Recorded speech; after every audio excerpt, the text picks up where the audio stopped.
देखिए, आरएसएस बहुत पुरानी संस्था है और जिसका रिकॉर्ड इस बात का है कि इसने हमेशा हिंदुस्तान में रहने वालों के बीच में दरारें पैदा करी है। किस बात के लिए प्रेरित किया? क्या हिंदू मुसलमान करने के लिए प्रेरित किया? आरएसएस ने हमेशा मुसलमानों को डिग्रेड करने की कोशिश करी, हिंदू भाइयों के नई नस्लों के दिलों में जहर भरने की कोशिश करी और आज नतीजा ये है कि हिंदू मुसलमानों के बीच में दूरियां और फासले और ज्यादा बढ़ गए। आरएसएस का इतिहास रहा है कि आरएसएस के लोग कभी भी देश की आजादी की जंग में शामिल नहीं हुए। बहुत से लोगों ने अंग्रेजों की मुखबरी करी और अंग्रेजों का साथ दिया। तो ऐसी संस्था से प्रधानमंत्री अगर प्रेरित हो रहे हैं तो ये अफसोस की बात है। उत्तराखंड ने कृषि भूमि, देखिए, धारा 370 कश्मीर से क्यों हटाई गई थी? ताकि लोग जाके वहां पे जमीन खरीद लें। उत्तराखंड पे ये कानून फिर लागू हो गया। ये भी 370 जैसा कानून है। क्या उत्तराखंड देश का हिस्सा नहीं है? भारत के रहने वाले लोगों को यह अधिकार नहीं है कि उत्तराखंड में जाकर वो बस सके और खेती कर सके?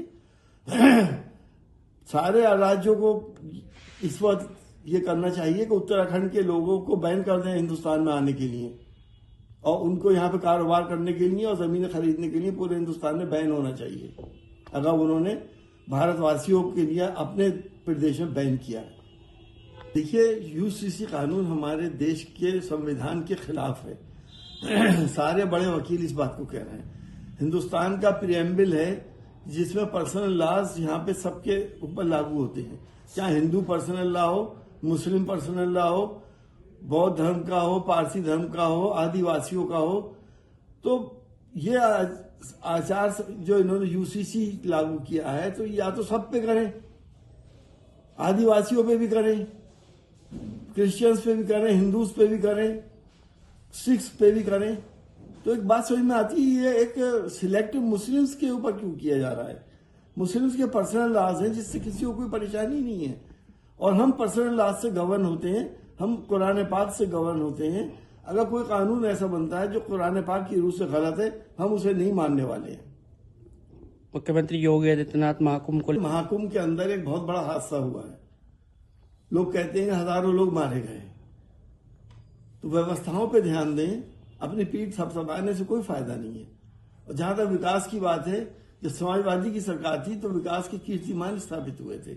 मेट्रो से लेके एक्सप्रेसवे से लेके चौड़ी सड़कों के चौड़ीकरण से लेके हर मुख्यालय को तहसीलों से 4 लेन में कन्वर्ट करने के लिए, किसानों के बीमा बढ़ाने के लिए, लैपटॉप से लेके तमाम चीजें समाजवादी सरकार में हुई थी।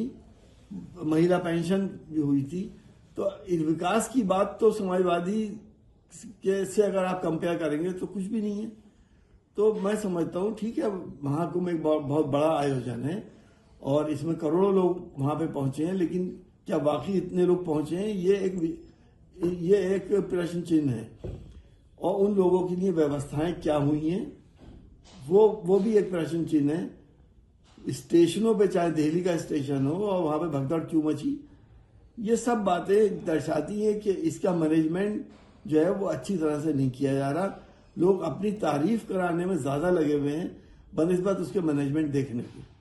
दिल्ली की पूर्व सीएम आतिशी, देखिए, बीजेपी ने अपने मैनिफेस्टो में कहा था कि 2500 रुपए हर महिला को देंगे।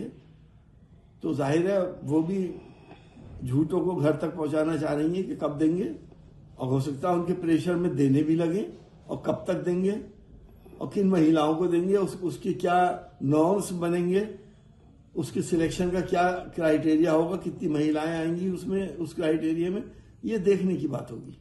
संभल घटना में देखिए, बड़ा अफसोसनाक बात है कि अगर हमारे देश के अंदर इस तरह की गतिविधि हो रही है, पुलिस ने जो खुलासा कर रही है, अगर दुबई का कनेक्शन है तो मैं समझता हूँ उन लोगों को सख्त से सख्त सजा मिलनी चाहिए।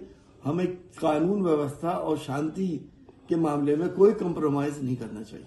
अगर आप ये वीडियो YouTube पर देख रहे हैं तो हमारे चैनल को सब्सक्राइब करें और बेल आइकन को दबाना ना भूलें। अगर आप Facebook पर ये वीडियो देख रहे हैं तो हमारे पेज को लाइक करें।